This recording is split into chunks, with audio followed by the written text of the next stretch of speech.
तो रुक कर लेते हैं, सदन में योगी आदित्यनाथ क्या कुछ कह रहे हैं, आइए पहले सुनते हैं। जब भी मैं अगले दिन के बिजनेस के बारे में संसदीय कार्य मंत्री को बातचीत करने का प्रयास करता था 8 साढ़े 8 बजे, एक दिन मैंने 9 बजे साढ़े 8 9 बजे के आसपास किया तो पता लगा वित्त मंत्री जी सदन में हैं, सदन चल रहा है। यानी ये दिखाता है कि वास्तव में माननीय सदस्यों ने रुचि ली है। और ये बजट हमारे लिए बहुत महत्वपूर्ण इसलिए भी है कि उत्तर प्रदेश के इतिहास में किसी मुख्यमंत्री को 10वां बजट प्रस्तुत करने का अवसर प्राप्त हुआ, ये पहली बार हुआ है। और बजट भी ऐतिहासिक है, यानी 9,12,696 करोड़ रुपए का यह बजट यहां पे प्रस्तुत किया गया है। इसके बारे में बहुत सारी चीजें नेता प्रतिपक्ष ने यहां पर कही भी हैं कि वित्तीय स्वीकृति समय पे नहीं दी जाती है, लेकिन वह सच नहीं है। मैं इन सब बातों पे भी बात करूंगा कि कुल बजट की कितनी स्वीकृतियां पहले की सरकारों में जारी होती थी और कितना हमारे सरकार के समय जारी हो रही है और कितना पैसा खर्च हो रहा है। सदन की कार्रवाई में जो अनुदान मांगों पर विभागों के जो विभिन्न विभागों के अनुदान मांगों पर चर्चा होती है, उसके पीछे का उद्देश्य भी होता है, एक गाइडलाइन होती है। और गाइडलाइन इस बात को लेकर होती है कि बजट पास होने के बाद 31 मार्च के बाद, जब 1 अप्रैल से नया वित्तीय वर्ष प्रारंभ हो, तो सभी संबंधित विभाग अपनी कार्य योजना बना करके, वर्ष भर की कार्य योजना बना करके उसको व्यवस्थित रूप से लागू करने का प्रयास प्रारंभ कर लें। अगर पहले से कार्य योजना बनी होगी तो उसकी गाइडलाइन के ही अनुदान की मांगों पे चर्चा होती है कि अनुदान की मांगों को हमारा क्रम क्या होगा, किस किस मद में कितना पैसा जाना है और उस पैसे को खर्च करने की हमारी प्रक्रिया क्या होगी।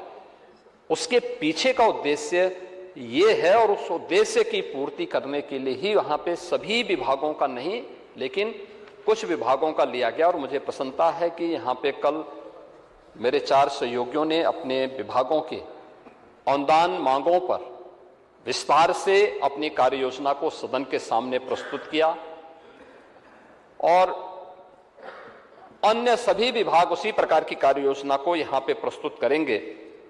ये महत्वपूर्ण है। आपने जो बातें यहां पर कही हैं, मैं देख करके आश्चर्य कर रहा था और मुझे लगता था कि नेता प्रतिपक्ष उम्र के हिसाब से आंकड़ों में घालमेल नहीं करेंगे। एक बार तो उन्होंने ऐसा प्रयास किया था कि कभी कभी संगत का प्रभाव होता है, तो मुझे लगा कि ऐसा लगता है कि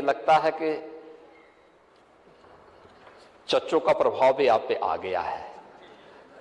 और वो प्रभाव इस बात को आ गया जब आपने कहा कि राजकोषीय घाटा आपका जो है वह इतना ज्यादा है, आप उत्तर प्रदेश पे उधार इतना ज्यादा है। मुझे लगता है कि वह सच नहीं था। तो वित्त मंत्री जी ने तत्काल वो अपने प्रतिक्रिया वहां पर व्यक्त कर दी और उन्होंने इस बात को कहा कि नहीं, ऐसा नहीं है। देखिए, मैं आपके सामने प्रस्तुत करूंगा कि जो राजकोषीय घाटा है, जो कुल जीएसडीपी का हमारे पास कितना यानी हम कुल कितना घाटा हमारे पास है, उसके बारे में अगर आप देखेंगे तो 16-17 जब प्रदेश में समाजवादी पार्टी की सरकार थी तब इसका प्रतिशत था 4.39%। और आज के दिन पर 25-26 में, हम इस समय 25-26 में हैं, इस समय है यह 2.97% है ये, यानी उससे काफी कम है। इसका मतलब हमारा वित्तीय प्रबंधन बेहतर है और इस वित्तीय प्रबंधन के लिए ही आज देश भर के बैंकर्स यूपी पे विश्वास करते हैं। ऋणग्रस्तता की बात करते हैं तो आपके समय में जो ऋणग्रस्तता थी 16-17 में, ये लगभग 30% थी और आज यह 26% के आसपास है। हम इसको कम किए हैं और इस वित्तीय वर्ष के अंत तक हम लोगों ने 26-27 में, यानी 27 का जो वित्तीय वर्ष समाप्त होगा वहां तक हम उसको 23% तक पहुंचाने का 30% से कम करते हुए, यानी हमने लगातार उत्तर प्रदेश पे जो ऋण था उसको हम कम कर रहे हैं। हाँ, ये तो स्वाभाविक रूप से वॉल्यूम बढ़ेगा तो उसके दायरे बढ़ेंगे, लेकिन जितनी हमारी आय है उसका व्यय में संतुलन बनाए रखने का काम इस दौरान सरकार ने यहां पर किया है। और प्रति व्यक्ति आय को भी अगर देखा जाए तो प्रति व्यक्ति आय इस वित्तीय वर्ष के अंत में, यानी 24-25 के अंत में जो गत वित्तीय वर्ष संपन्न हुआ है उसमें उत्तर प्रदेश की जो प्रति व्यक्ति आय थी 16-17 में जब हम लोग आए, यानी जब हम आपकी सरकार थी तब यह लगभग 43,000 के आसपास थी और जब हम लोग इस वित्तीय वर्ष के अंत में यानी 31 मार्च तक जाएंगे तो यह 1,20,000 क्रॉस कर चुकी होगी। क्या 43,000 में और 1,20,000 में कोई अंतर नहीं है? दूसरा, इस बात पे भी हमें ध्यान देना होगा कि समाजवादी पार्टी के समय में उत्तर प्रदेश क्या था।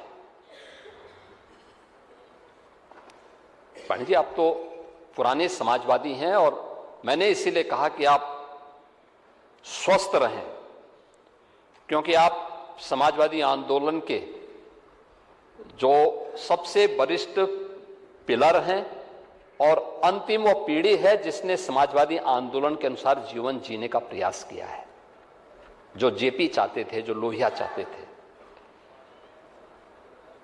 हां, आपके पीछे शिवपाल जी जैसे कुछ लठैत भी थे जो उसके अनुसार जीने का प्रयास करते थे, लेकिन आप लोगों ने उसके अनुरूप संघर्ष किया। लेकिन आने वाली पीढ़ी ने प्रदेश का क्या हाल किया? क्या स्थिति थी उत्तर प्रदेश की? और हम इस बात को कहते हैं,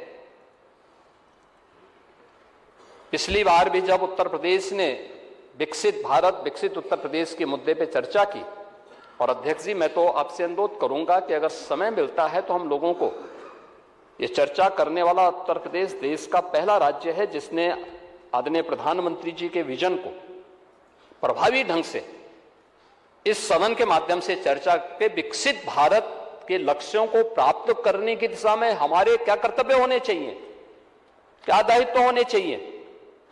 भारत विकसित होगा तब जब राज्य विकसित होंगे, और राज्य विकसित तब होंगे जब जनपद विकसित होगा, और जनपद विकसित तब होगा जब गांव और नगर की इकाई हमारी विकसित होगी, आत्मनिर्भर होगी। और उस पर लगातार 27-28 घंटे तक इस सदन में चर्चा हुई। तब भी हम लोगों ने इस बात को कहा था। क्या स्थिति थी तब उत्तर प्रदेश की? यानी 16-17 में उत्तर प्रदेश की जो स्थिति थी, उत्तर प्रदेश देश के अंदर सबसे, यानी बड़े राज्यों में अगर आप देखें तो बॉटम 3 राज्यों में आता था। जो सबसे नीचे के राज्यों में उत्तर प्रदेश की गिनती होती थी और बीमारू राज्य उत्तर प्रदेश हो गया था। परसेप्शन खराब था। देश भर में आपको जाने का अवसर प्राप्त होता था तो लोग किस निगाह से देखते थे उत्तर प्रदेश को, आपसे ज्यादा कोई छुपा हुआ नहीं है। लेकिन इन 8, साढ़े 8, 9 वर्षों के दौरान उत्तर प्रदेश के अंदर जो परिवर्तन आया है, बॉटम 3 से टॉप 3 राज्यों में उत्तर प्रदेश को पहुंचाने का काम इसी डबल इंजन सरकार ने किया है। टॉप 3 राज्यों में 13 लाख करोड़ रुपए की उत्तर प्रदेश की जीएसडीपी को पहुंचा करके हम 36 लाख करोड़ तक पहुंचा रहे हैं और हमने तय किया है कि 26-27 में इसको 40 लाख करोड़ तक पहुंचाएंगे।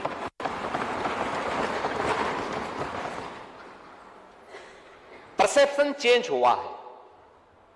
अब 2017 के पहले कोई भी व्यक्ति रहा होगा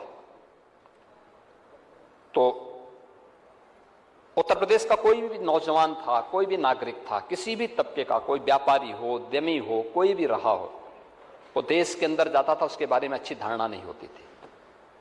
लोग शक की निगाहों से देखते थे। और आप लोगों ने तो कुछ जनपदों को ऐसा बना दिया था कि उस जनपद के नाम पर लोग होटल में कमरे नहीं देते थे, धर्मशालाओं में रहने की व्यवस्था नहीं करने देते थे, नहीं रहने देते थे।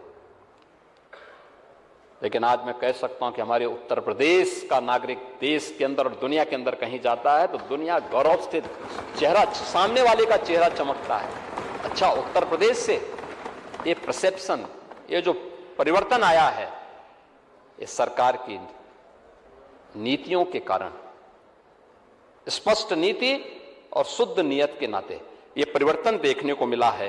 और इसी परिवर्तन का परिणाम है कि हम लोगों ने उत्तर प्रदेश को आज देश के अंदर टॉप 3 राज्यों के अंदर पहुंचाया है। और मैंने इसलिए कहा आप स्वस्थ रहें, क्योंकि उत्तर प्रदेश जब $1 ट्रिलियन की इकोनॉमी बनेगा तब देश का टॉप की अर्थव्यवस्था उत्तर प्रदेश होगा। इस दृष्टि से हम लोग इस बजट को इस माननीय सदन में प्रस्तुत किए हैं और इस माननीय सदन में प्रस्तुत करते हुए मुझे ये तो आज